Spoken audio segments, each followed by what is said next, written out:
Hai Sobat Aksio kelas program, selamat pagi, selamat siang, selamat sore, dan selamat malam. Dan dimanapun ketika kalian menonton video ini, kali ini saya ingin mempresentasikan PowerPoint atau Canva Project Soft Skill dan Self Improvement yang diberikan oleh mentor-mentor PKL di Aksio.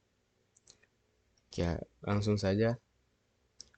Yang pertama di sini daftar isi ada perkenalan, pengertian soft skill, itu soft skill yang belum dikuasai dan soft skill yang sudah dikuasai.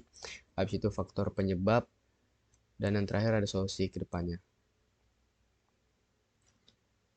Sebelum itu izinkan saya memperkenalkan diri saya.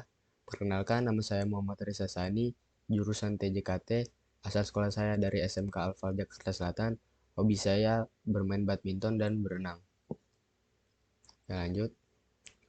Soft skill. Yang pertama, pengertian soft skill. Pengertian soft skill menurut saya itu adalah soft skill adalah kemampuan yang dimiliki seseorang yang membantu mereka mengatasi stres baik secara psikologis maupun sosial dan berkomunikasi atau berinteraksi dengan orang lain secara umum. Soft skill dapat membantu Anda mengembangkan hubungan interpersonal yang kuat, bekerja sama dengan orang lain, memecahkan masalah, dan menyesuaikan diri dengan perubahan yang ada.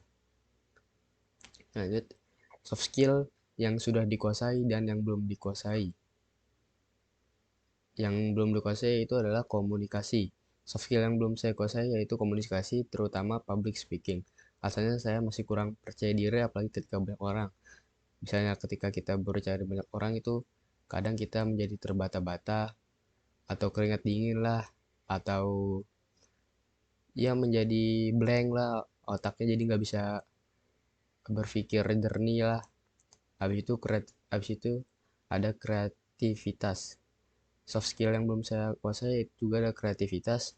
Asalnya itu kurang sulit mendapatkan ide-ide baru, kurangnya inspirasi dan kurangnya imajinasi. Jadi saya sulit mendapatkan ide-ide baru. Jadi yang itu aja jadi kayak mentok lah, nggak bisa mikir keluar yang lebih jauh. Habis itu soft skill yang sudah dikuasai yaitu ada berpikir kritis. Soft skill yang sudah saya kuasai itu berpikir kritis. Alasannya karena saya sudah bisa mengidentifikasikan masalah. Misalnya kalau ada kerja kelompok, ada suatu masalah, saya sudah bisa mengidentifikasikan untuk memecahkan masalah tersebut. Habis itu, saya selalu riset atau mencari informasi lebih dalam lagi terkait informasi baru yang baru-barulah biar kita nggak kemakan hoak ya. Habis itu mampu mengambil keputusan dengan baik dan bijak. Jadi misalnya ada keputusan saya gampang lah untuk mengambil keputusan yang paling baik. Habis itu ada kolaborasi. Soft skill yang sudah saya kuasai yaitu kolaborasi. Alasannya karena saya lebih senang bekerja sama. Karena kalau bekerja sama itu tugas dapat diselesaikan dengan mudah. Habis itu bisa berbagi-bagi tugas. Jadi yang ini ngerjain ini, yang itu ngerjain ini, dan saya ngerjain ini.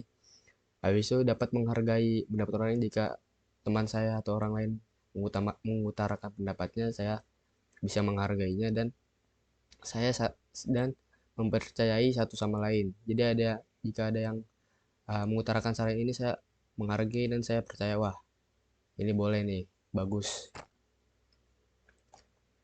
Selanjutnya ada soft skill, faktor penyebab uh, soft skill yang belum saya kuasai. Faktor penyebabnya apa? Yaitu ada kurangnya percaya diri. Ya tadi kurangnya percaya diri, misalnya kita ketika berbicara depan orang, kita kurang percaya diri dengan diri kita, terutama ketika bicara dengan orang yang lebih tua atau misalnya guru atau siapa, mungkin kita akan jadi kurang apa ya, kayak kurang percaya diri gitulah. Jadi kadang ngeblank gitu sampai kayak tadi dibilang kurang jadi ngeblank, terus keringet dingin ya. Terus yang kedua takut akan penilaian orang lain. Misalnya kita punya ide-ide nih, terus kita takut dinilai orang takut dinilai oleh orang lain. Saya punya ide terus takut dinilai orang lain, jadi kita nggak mau mengutarakan. Jadi takut tuh ini idenya padahal bagus tapi kita nggak mau mengutarakan. Bisa menurut orang itu bagus padahal tapi kita nggak mau mengutarakan. Yang kedua ada kurang inspirasi atau inspirasi dari orang, dari buku, dari Google. Saya jarang baca gitu. Habis itu kurang fokus. Terkadang kalau kita sedang mengerjakan sesuatu itu kurang fokus atau fokusnya terbagi-bagi dengan yang lain, dengan tugas-tugas yang lain ya. Habis itu keterbatasan dalam merumuskan ide baru seperti yang tadi saya bilang, saya sulit untuk menemukan ide-ide baru karena saya kayak sulit lah nemu ide yang baru atau yang bagus. Terus, nah ini dan kayak takut akan penilaian orang lain juga. Jadi karena kita punya ide terus nggak mau dinilai sama orang lain, jadi malah dipendem. Selanjutnya ada soft skill, yaitu solusi kedepannya untuk memecahkan masalah tadi, yaitu ada pertama, sering berarti berbicara di depan teman atau di depan kaca agar dapat meningkatkan kepercayaan diri. Misal, kalau kurang percaya diri, bisa berarti berbicara di depan teman atau depan kaca ya. Jadi jadi kayak contoh, wah ini teman-teman jadi audiensnya dan saya jadi yang memberi yang memberikan informasi atau apa di depan orang-orang. Habis itu ada mulai menerima masukan atau saran dari orang lain. Nah, tadi kan ada ini nih, takut akan penilaian orang lain. Nah, jadi kita mulailah menerima masukan atau saran orang lain.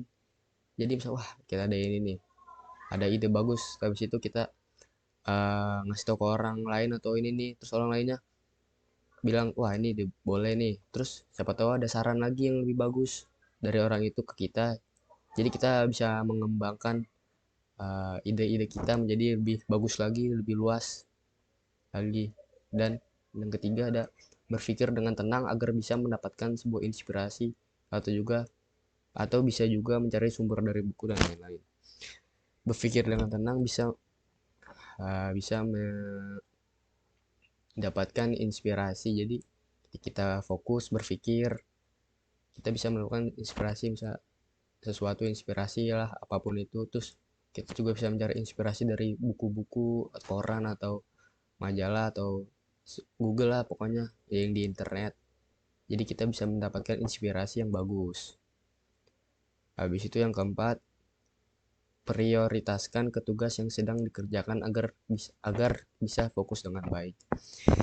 Jadi bisa kita ada banyak tugas atau ngerjain tugas sekali banyak, jadi saya harus fokus dulu ke tugas yang paling penting atau tugas yang paling mudah lah atau paling cepat dikerjakan. Jadi yang lain kita pingsirin dulu, jadi kita ngerjain satu tugas dulu, mana nih yang paling gampang agar kita bisa fokus mengerjakannya dan bisa memunculkan ide-ide baru juga karena kita fokus ke suatu tugas itu.